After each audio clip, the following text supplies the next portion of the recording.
Hello and welcome to Maths with El Profilo.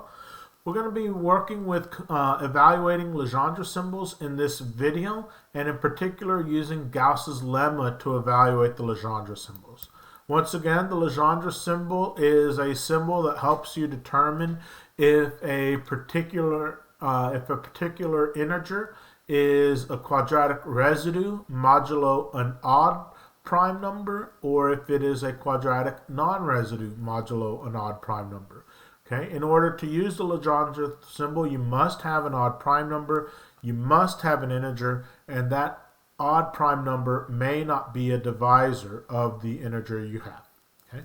Gauss's lemma says that as long as those conditions for the Legendre symbol are met, then the Legendre symbol of a modulo p will be equal to -1 raised to the nth power, where n is the number of least positive residues of the integers a, 2a, 3a, right, all the way to p minus 1 over 2a that are greater than p over 2. Okay, so our second practice problem involves using Gauss's lemma to evaluate -6 over 11 and -2 over 11. So let's show this. So -6, right, Legendre symbol -6 modulo 11, and our Legendre symbol -2 modulo 11. Okay.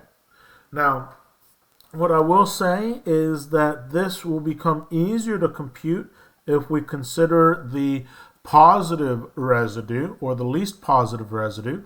So -6 plus 11 would be equal to 5. And -2 plus 11 would be equal to 9.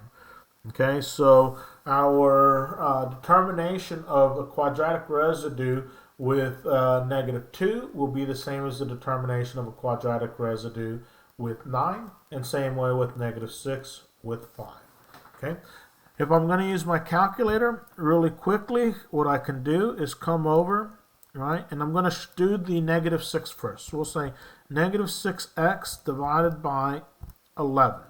Right, and then I'm going to say 5x divided by 11, and we're going to explain why it makes more sense to use the least positive residue.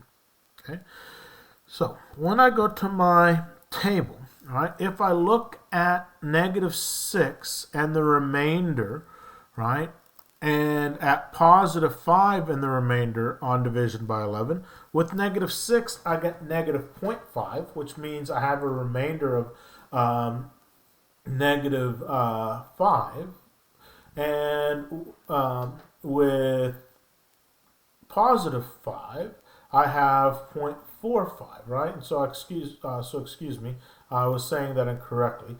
Here with -6 I have a remainder of -6, and with +5 I have a remainder of +5.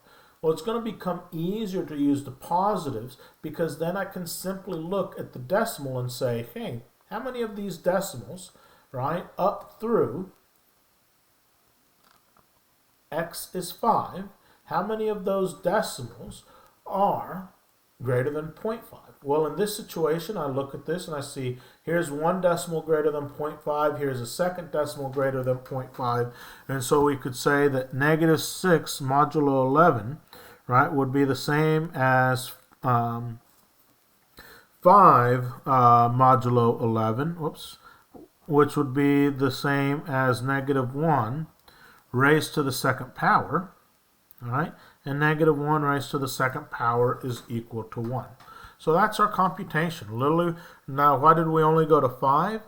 Well, our prime number was 11, and 1 less than 11 is 10, and half of 10 is 5. Right? That's what we're being asked to do. We're saying, hey, 1 less than the prime number all over 2. All right, so we saw that, and we saw that once I was considering the positive ones, let me just consider where my decimal is greater than 0.5. All right? If I come over here and I change this to be -2, right, and that to be +9, when I go to my table, once again, if I'm working with negatives, I would actually be counting the negative decimals less than 0.5. And if I was working with positives, I would be counting the decimals greater than 0.5. And so I'm going to use the positives. So here I have, right, let's see, there's 1, there's 2, All right, and let's see here. So it appears that with the decimals greater than 0.5, it appears that I have a 2 there, right? So that would then seem to indicate that this is also negative 1 squared, which would be equal to 1. So what does that tell me? That tells me that 5 is a quadratic residue modulo 11, because the Legendre symbol is 1, and it tells me that 9 is a quadratic residue modulo 11 because the Legendre symbol is 1. Of course, knowing that 9 is a quadratic residue is fairly straightforward because 3 squared is equal to 9, so of course it's a possible quadratic residue modulo 11. Right? But with the 5, that's a little bit less intuitive because 5 is not a perfect square. But what we are saying is that there is a perfect square that leaves a remainder of 5 on division by 11, right? Because 5 is a quadratic residue. Okay, if we were going to try another one, let's say we wanted to check out 7, right? What is 7, the Legendre symbol of 7 modulo 11? Well, here's what we could do using Gauss's lemma. Using Gauss's lemma, I could come over here and say, hey, 7 times a number divided by 11. Right? Go to my table and count how many times I have a decimal greater than 0.5. Well, there's 1, there's 2, there's 3, and only 3 of them. Right? So this is going to be negative 1 to the 3rd power, which would be negative 1. And that would tell us that 7 is a quadratic non-residue modulo 11 because the Legendre symbol is negative 1. Okay? That's how easy it is to compute it. Really, you could write this code very simply, and many times this is what gets used to determine, hey, do I have a quadratic residue possibility? I just got to come in here and count, right? I see, okay, yes, right, there's only 3 of them, and negative 1 to the 3rd is negative 1. So yeah, because 3 remainders are greater than half of 11, right? That's what I'm going to set up. If we did this with 7 modulo 23, if we did this with 7 modulo 23, right, let's check that out. We'd say 7 modulo 23. We could come in and say, okay, y equals over 23. No, I don't want that graph. I want the table. Right, now look at the table and I see 1, 2, 3, 4, 5. So this would be negative 1 to the 5th power, which would be equal to negative 1. So 7 is also a quadratic non-residue modulo 23.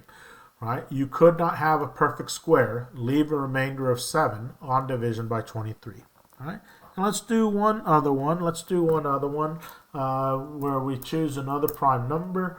Right? We could choose a prime number of 13. We could choose a prime number of 17. Maybe a prime number of 19. Really, we could choose any which ones we wanted to and determine, what's going to happen. Right? So let's say we used 19. Okay. Well, come over here to my calculator, 7, right, and 19. So 7x divided by 19. That's going to let me know about what type of remainders I have. Come over here to my table, and I'm just going to count the first 9 decimals, right? I'm only going to count the first 9 decimals. So I could say, let me come down here and 9. And that's where I'm going to stop because that is the instructions based on Gauss's lemma. Okay? So I come over here and I say, okay, how many of these from 1 to 9 have a decimal that is greater than half of, right, greater than 0.5. So I would have a situation that I'm greater than 19 over 2. Well, not that one. There's 1, there's 2, there's 3, and there's 4. So that tells me that 7 is a quadratic residue modulo 19. I can have a perfect square that leaves a remainder of 7 on division by 19, but I cannot have a perfect square that leaves a remainder of 7 on division by 23. That's all the Legendre symbol is really telling us. So this has been Maths with El Profe Lo, doing a little bit of work with Gauss's lemma and the Legendre symbol. As always, if you have questions, please do reach out.